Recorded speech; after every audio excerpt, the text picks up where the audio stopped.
একটা খবর পেলাম, আমার বড় ভাই লতিফ সিদ্দিকী আবার গ্রেফতার হয়েছে।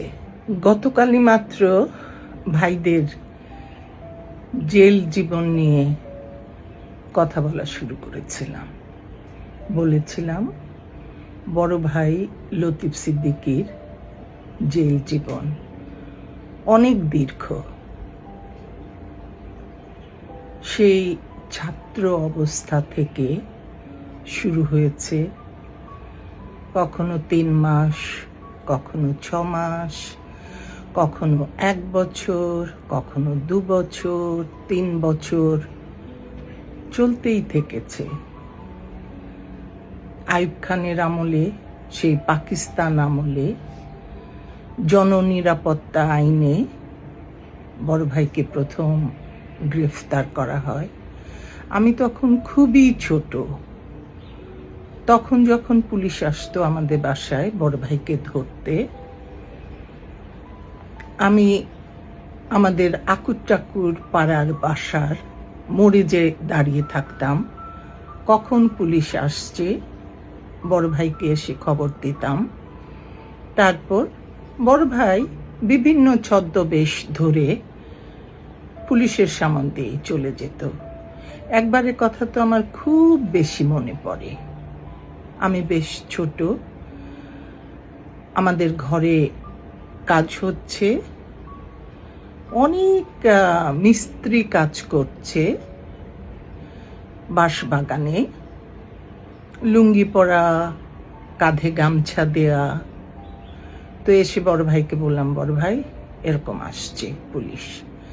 বড় ভাই সুন্দর একটা লুঙ্গি পরে পিঠের উপর গামছা দিয়ে পুলিশের সামনে দিয়ে হেঁটে চলে গেল। আমাদের উল্টো পাড়ে ছিল কবিরাজ কাকুর বাসা। ওনার কাঁচা পায়খানার পাশ দিয়ে বড় ভাই দিব্যি চলে গেল। পুলিশ এসে হক্কা, কিছুই পেল না। তারপরে 70-এর দিকেও ওই যে বলেছিলাম বড় ভাইয়ের নামে হুলিয়া, বড় ভাই নির্বাচনী প্রচারণা করছেন, পুলিশ ধরে ফেলছে, একবার তো ধরেই ফেললো। তারপর ধস্তাধস্তি প্রচুর, বড় ভাই ছুটে গেল এবং তার হাতে পায়ে যথেষ্ট আঘাতপ্রাপ্ত হয়েছে। কিন্তু এখন তো আর সে বয়স নেই। এখন আত্মগোপনে যাওয়া কিংবা পুলিশের সাথে ধস্তাধস্তি এগুলো আর হয় না। আজকে ঘুম থেকে উঠেই একটা খবর পেলাম, আমার বড় ভাই লতিফ সিদ্দিকী আবার গ্রেফতার হয়েছে। এবারের গ্রেফতারটা শাপলা চত্বরে গণহত্যার কারণে। এই অল্প কিছুদিন আগেই বড় ভাইকে সন্ত্রাস বিরোধী আইনে গ্রেফতার করা হয়েছিল। বেশ কিছুদিন তিনি জেলে ছিলেন। যারা সন্ত্রাস করেছিল তাদের কিন্তু গ্রেফতার করা হয়নি। যারা গেছিল মুক্তিযোদ্ধা হিসেবে ৭১ মঞ্চ বলে একটা মঞ্চের অনুষ্ঠানে স্বাধীনতার বিষয়ে কথা বলতে, উল্টো তাদেরকেই সন্ত্রাস বিরোধী আইনে গ্রেফতার করে নেওয়া হলো। ফেসবুকে অনেক ছবি দেখেছি, অবাক হয়েছি।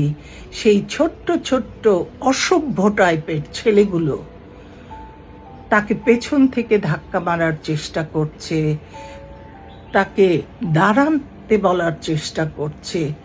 কত বড় ধৃষ্টতা!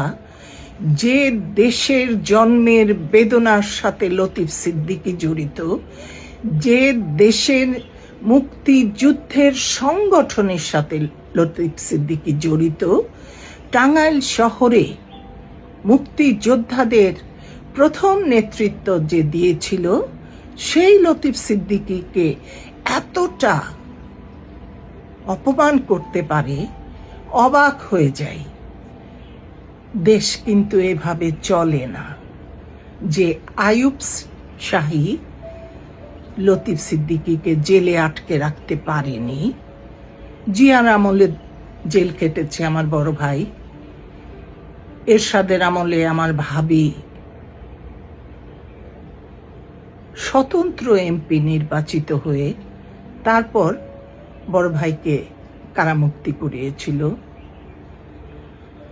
আমাদের পরিবারকে এত সহজে দাবিয়ে রাখতে পারবে না। আমরা যেখানে অন্যায় দেখব সেইখানে আমরা প্রতিবাদে ঝাঁপিয়ে পড়ব। আমি জানি না আমার ছোট ভাই কি সিদ্ধান্ত নেবে,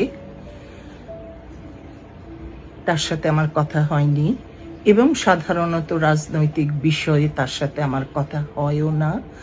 কিন্তু আমি আজকে লতিফ সিদ্দিকীর এই গ্রেফতারের তীব্র নিন্দা করছি।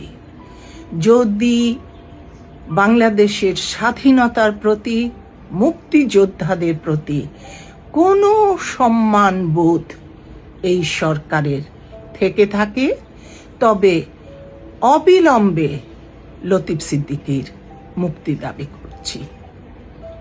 জয় বাংলা। আমি আবার কথা বলবো, কারণ আমার ভেতরটা ভীষণ অস্থিরতায় ভুগছে।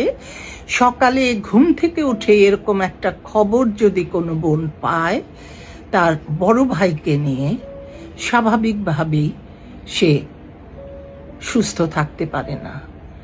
দীর্ঘ সময় আমার প্রবাস জীবন, এবং এই প্রবাস জীবনটাই আমার শুরু হয়েছিল বঙ্গবন্ধুর মৃত্যুর পর থেকে। কারণ তখন প্রতিবাদ করেছিল কাদের সিদ্দিকী বীরুত্তম, একমাত্র ব্যক্তি যার নেতৃত্বে প্রতিরোধ যুদ্ধ গড়ে উঠেছিল এবং যার কারণে তখনকার নেতৃবৃন্দের পিঠের চামড়া বেঁচেছিল। আমাদের ছোট ছোট ভাই বোনদের পড়ালেখার ক্ষতি হয়েছে। আমরা জীবনের যে স্তরে পৌঁছাতে পারতাম সেখানে আমরা কেউই পৌঁছাতে পারিনি।